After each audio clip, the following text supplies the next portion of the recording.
ಇನ್ನು ಸಂಕ್ರಾಂತಿ ಮುಗಿತಾ ಇದ್ದಾಗೆ ಕಾಂಗ್ರೆಸ್ನಲ್ಲಿ ಕುರ್ಚಿ ಬದಲಾವಣೆ ಮಾತಿನ ಕ್ರಾಂತಿಯೇ ಎದ್ದಿದೆ. ಮುಖ್ಯಮಂತ್ರಿ ಪಟ್ಟಕ್ಕೆ ಪಟ್ಟು ಹಿಡಿದಿರುವಂತಹ ಡಿಕೆ ಸಹೋದರರು ಹೊಸ ದಾಳವನ್ನು ಉರುಳಿಸ್ತಾ ಇದ್ದಾರೆ. ಡಿಸಿಎಂ ಡಿಕೆ ದೆಹಲಿ ಯಾತ್ರೆ ಬಳಿಕ ಡಿಕೆ ಸುರೇಶ್ ಮತ್ತೆ ಕೊಟ್ಟಂತ ಮಾತಿನ ಬಾಣಗಳು ಬೇರೆಯದೇ ಕಡೆಗೆ ಅವು ತೋರ್ತಾ ಇರುವಂತದ್ದು ಗೊತ್ತಾಗ್ತಾ ಇದೆ. ಇತ್ತ ಹೈಕಮಾಂಡ್ ಕರೆದ್ರೆ ದೆಹಲಿಗೆ ಹೋಗ್ತೀನಿ ಅಂತ ಸಿಎಂ ಸಿದ್ದರಾಮಯ್ಯ ಕೂಡ ಹೇಳ್ತಾ ಇದ್ದಾರೆ.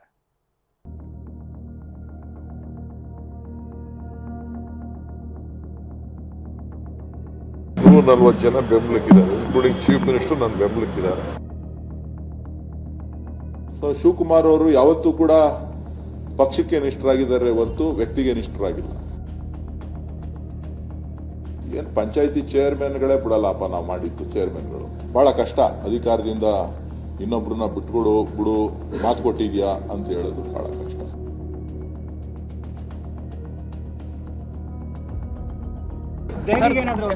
ಹೋಗ್ತೀನಿ. ಕಾಲ ಎಲ್ಲದಕ್ಕೂ ಉತ್ತರ ಕೊಡ್ತದೆ.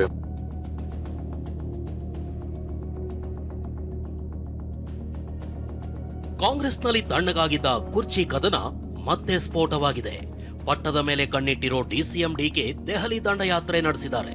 ಕೊಟ್ಟ ಮಾತಿನ ದಾಳ ಉರುಳಿಸ್ತಿದ್ದ ಡಿಕೆ ಬ್ರದರ್ಸ್ ಇದೀಗ ತಾಳ್ಮೆ ಶಾಶ್ವತವಲ್ಲ ಅನ್ನೋ ತಂತ್ರ ಹೂಡಿದ್ದಾರೆ. ಕೈಕೋಟೆಯಲ್ಲಿ ಅಧಿಕಾರ ಹಂಚಿಕೆ ಮಾತು ಸದ್ದು ಮಾಡ್ತಿರೋವಾಗ್ಲೇ ಡಿಕೆ ಸಹೋದರ ಡಿಕೆ ಸುರೇಶ್ ಇವತ್ತು ಸಿಎಂ ಸಿದ್ದರಾಮಯ್ಯ ಬಣಕ್ಕೆ ಪರೋಕ್ಷವಾಗಿ ಟಕ್ಕರ್ ಕೊಟ್ಟಿದ್ದಾರೆ.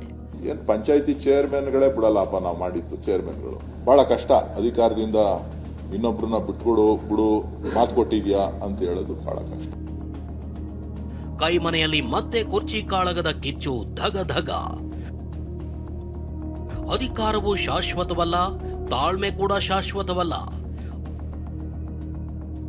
ಅಧಿಕಾರ ಹಂಚಿಕೆಯ ಬಗ್ಗೆ ಡಿಕೆಸು ಮಾರ್ಮಿಕ ಮಾತು. ನವೆಂಬರ್ ಕ್ರಾಂತಿಯ ಮಾತು ಆರಿಹೋಯ್ತು. ಸಂಕ್ರಾಂತಿಯಲ್ಲಿ ಸೂರ್ಯ ಪಥ ಬದಲಿಸಿದ್ದು ಆಯಿತು. ಇದೀಗ ಕಾಂಗ್ರೆಸ್ ಮನೆಯಲ್ಲಿ ಶಿವರಾತ್ರಿಯಲ್ಲಿ ಕ್ರಾಂತಿಯ ಕಿಚ್ಚು ಹೊತ್ಕೊಳ್ಳುತ್ತಾ ಅನ್ನೋ ಕುತೂಹಲ ಹೆಚ್ಚಾಗಿದೆ. ಪಟ್ಟದ ಮೇಲೆ ಕಣ್ಣಿಟ್ಟಿರೋ ಡಿಸಿಎಂ ಡಿಕೆ ಬ್ರದರ್ಸ್ ಹೊಸ ದಾಳವನ್ನ ಉರುಳಿಸಿದ್ದಾರೆ. ನಿನ್ನೆಯಷ್ಟೇ ದೆಹಲಿಯಿಂದ ಆಗಮಿಸಿದ ಕನಕ್ಪುರ ಬಂಡೆ ಎಲ್ಲದಕ್ಕೂ ಕಾಲವೇ ಉತ್ತರ ಕೊಡುತ್ತೆ ಅಂದಿದ್ರು. ಕಾಲ ಎಲ್ಲದಕ್ಕೂ ಉತ್ತರ ಕೊಡ್ತದೆ ಅಂತ ಹೇಳಿದ್ದೀನಿ. ಅಷ್ಟು ಬಿಟ್ಬಿಟ್ಟು ನಾನೇನೋ ಚರ್ಚೆ ಮಾಡಕ್ ಹೋಗಲ್ಲ. ಎಲ್ಲದಕ್ಕೂ ಒಂದು ಕಾಲ ಇದೆ. ಆ ಕಾಲ ಎಲ್ಲದಕ್ಕೂ ಉತ್ತರ ಕೊಡ್ತದೆ. ಕುರ್ಚಿ ಫೈಟ್ ನಡುವೆ ನಿನ್ನೆ ಡಿಸಿಎಂ ಡಿಕೆ ಹೇಳಿದ್ದ ಈ ಮಾತು ಸಾಕಷ್ಟು ಕುತೂಹಲ ಮೂಡಿಸಿತ್ತು. ಇವತ್ತು ಖುದ್ದು ಡಿಕೆ ಸಹೋದರ ಅಧಿಕಾರವು ಶಾಶ್ವತವಲ್ಲ, ತಾಳ್ಮೆ ಕೂಡ ಶಾಶ್ವತವಲ್ಲ ಅಂದಿರೋದು ಸಂಚಲನ ಸೃಷ್ಟಿಸಿದೆ. ಭಗವಂತನ ಇಚ್ಛೆ ಏನೇನ್ ತೀರ್ಮಾನ ಆಗುತ್ತೋ ಕಾದು ನೋಡು. ಎಲ್ಲದಕ್ಕೂ ಅಂತ್ಯ ಇದ್ದೇ ಇರುತ್ತಲ್ಲ.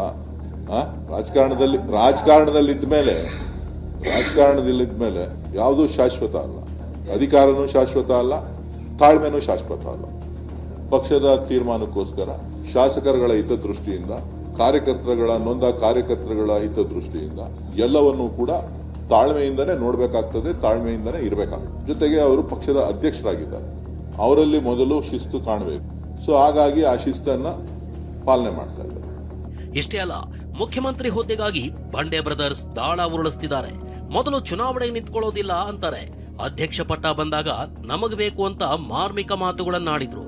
ಏನ್ ಪಂಚಾಯತಿ ಚೇರ್ಮನ್ಗಳೇ ಬಿಡಲ್ಲಪ್ಪ ನಾವು ಮಾಡಿದ್ದು. ಚೇರ್ಮನ್ಗಳು ಹಣ ಮದ್ವೆ ಆಗೋಗ್ಲಿ ಅಂತಾನೆ, ಹಣ 15 ದಿನ ಇನ್ವಿಟೇಷನ್ ಅಲ್ಲಿ ಹೆಸರು ಹಾಕ್ಸ್ಕೊಬಿಡ್ತೀನಿ ಅಂತಾನೆ, ಹಣ ಮಾರ್ಚ್ 8 ಮುಗ್ದೋಗ್ಲಿ ಅಂತಾನೆ. ಸೇರ್ಕೋಬೇಕಾದ್ರೆ ಚೇರ್ಮನ್ ಆಗ್ಬೇಕಾದ್ರೆ 3 ದಿನ ಕೊಟ್ಬಿಡು, ನಾನು ಮಾಜಿ ಅನ್ಸ್ಕೊಬಿಡ್ತೀನಿ ಅಂತಾರೆ. ರಾಜಕಾರಣದಲ್ಲಿ ನಂಬಿಕೆಗಳು ಬಹಳ ಮುಖ್ಯ ಆಗ್ತದೆ. ಸೊ ಎಲ್ಲವನ್ನು ಕೂಡ ಬಹಳ ಚಿಕ್ಕದ್ರಿಂದನೂ ಕೂಡ ಡಿಕೆ ಶಿವಕುಮಾರ್ ಇದೆಲ್ಲಾನು ನೋಡ್ಕೊಂಡು ಬಂದಿದ್ದಾರೆ. ಈ ಚೇರ್ಮನ್ ಕ್ಯಾಟಗರಿಗಳಾಗೋದ್ಮೇಲೆ ಎಲ್ಲರೂ ಚೇರ್ಮನ್ ನಿಂತ್ಕೊಳ್ಳುವಾಗ ನಾವು ನಿಂತ್ಕೊಳ್ಳಲ್ಲ ಅಂತಾರೆ, ಲೇಡೀಸ್ ನಮ್ಗೆ ಬೇಡ ಅಂತಾರೆ. ಚೇರ್ಮನ್ ಬಂದ್ಬಿಡ್ತು ಅಂತ ಅಂದ್ರೆ ನಮ್ಗೆ ಬೇಕೇ ಬೇಕು ಅಂತಾರೆ. ಸೊ ಹಂಗಾಗಿ ಬಹಳ ಕಷ್ಟ. ಅಧಿಕಾರದಿಂದ ಇನ್ನೊಬ್ರನ್ನ ಬಿಡು ಮಾತು ಕೊಟ್ಟಿದ್ಯಾ ಅಂತ ಹೇಳೋದು ಬಹಳ ಕಷ್ಟ. ಡಿಕೆ ಜಾತಿ ರಾಜಕೀಯ ಮಾಡಲ್ಲ ಎಂದ ಡಿಕೆಸು. ಇನ್ನು ಡಿಕೆ ಶಿವಕುಮಾರ್ ಪಕ್ಷಕ್ಕೆ ನಿಷ್ಠರಾಗಿದ್ದಾರೆ, ವ್ಯಕ್ತಿಗಲ್ಲ. ಕೆಲವರು ಜಾತಿ ಮೇಲೆ ರಾಜಕೀಯ ಮಾಡ್ತಾರೆ ಅಂತ ವಿರೋಧಿ ಪಡೆಗೆ ಡಿಕೆ ಸುರೇಶ್ ಪರೋಕ್ಷವಾಗಿ ಟಾಂಗ್ ಕೊಟ್ರು. ಶಿವಕುಮಾರ್ ಅವರು ಯಾವತ್ತೂ ಕೂಡ ಪಕ್ಷಕ್ಕೆ ನಿಷ್ಠರಾಗಿದ್ದಾರೆ ಹೊರತು ವ್ಯಕ್ತಿಗೆ ನಿಷ್ಠರಾಗಿಲ್ಲ. ಅವರು ಪ್ರತಿ ಭಾಷಣದಲ್ಲೂ ಕೂಡ ಹೇಳ್ತಾನೆ ಇರ್ತಾರೆ, ನಾನು ಪಕ್ಷಕ್ಕೆ ನಿಷ್ಠೆಯಿಂದ ಇದ್ದೇನೆ ಅಂತ ಹೇಳಿ. ಕೆಲವರು ವ್ಯಕ್ತಿಗೆ ನಿಷ್ಠೆಯಿಂದ ಇರ್ತಾರೆ. ಸೊ ಕೆಲವರು ಅಧಿಕಾರಕ್ಕೋಸ್ಕರನೇ ಇರ್ತಾರೆ.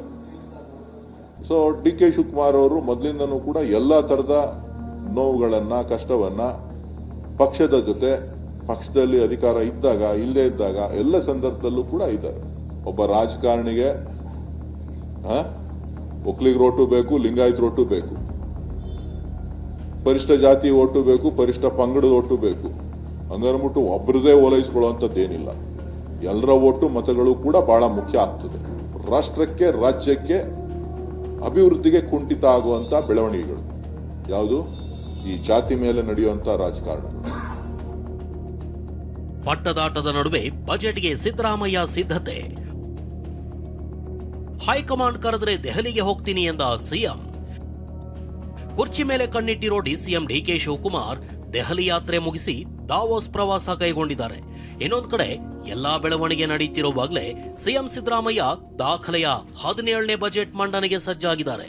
ದೆಹಲಿಗೂ ತೆರಳದೆ ಬಜೆಟ್ಗೆ ಸಿದ್ದರಾಮಯ್ಯ ತಯಾರಿ ನಡೆಸುತ್ತಿದ್ದು ಕಾಂಗ್ರೆಸ್ ಹೈಕಮಾಂಡ್ಗೆ ಪರೋಕ್ಷ ಸಂದೇಶ ರವಾನಿಸಿದಂತೆ ಕಾಣ್ತಿದೆ. ಅಲ್ಲದೆ ಹೈಕಮಾಂಡ್ ದೆಹಲಿ ಕರೆದ್ರೆ ಹೋಗ್ತೀನಿ ಅಂತ ಹೇಳಿದ್ರು.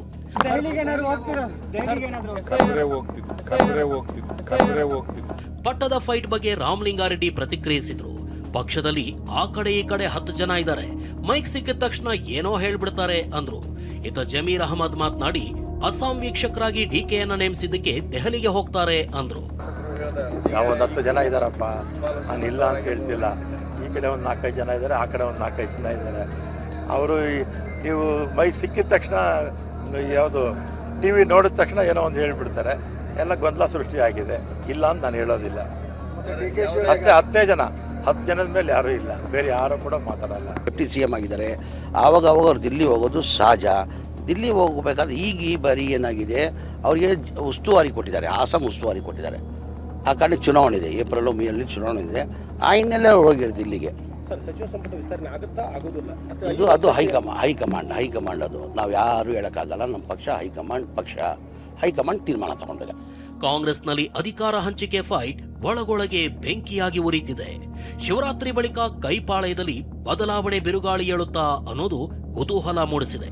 ಸಿಎಂ ಸಿದ್ದರಾಮಯ್ಯ ಪಡೆ ಒಂದು ತಂತ್ರಗಾರಿಕೆ ರೂಪಿಸುತ್ತಿದ್ರೆ ಡಿಸಿಎಂ ಡಿಕೆ ಸೈನ್ಯ ಮತ್ತೊಂದು ದಾಳ ಉರುಳಿಸುತ್ತಿದೆ. ಹೀಗಾಗಿ ಏನಾಗುತ್ತೋ ಏನೋ ಅನ್ನೋದು ಸಸ್ಪೆನ್ಸ್ ಥ್ರಿಲ್ಲರ್ ಸಿನಿಮಾಗಿಂತಲೂ ರೋಚಕತೆ ಪಡೆದುಕೊಂಡಿದೆ. Bureau report, TV9.